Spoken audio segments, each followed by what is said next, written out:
সব জল্পনা কল্পনার অবসান ঘটিয়ে অবশেষে সুখবরটি নিজেই জানালেন ঢাকাই চলচ্চিত্রের আলোচিত চিত্রনায়িকা শবনম বুবলী। দীর্ঘদিনের গুঞ্জন ও রহস্যের পর প্রকাশ্য এলো নতুন অধ্যায়ের গল্প।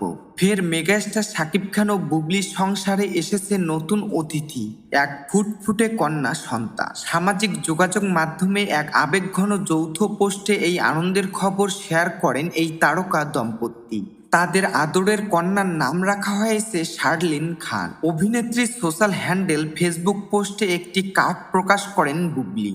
তা থেকে বোঝা যায় গত 11 মে তাদের এই কন্যা সন্তান ভূমিষ্ঠ হয়। কার্ডে অন্তত আনন্দিত বাবা মা হিসেবে শাকিব খান ও বুবলির নাম স্পষ্ট করা হয়েছে।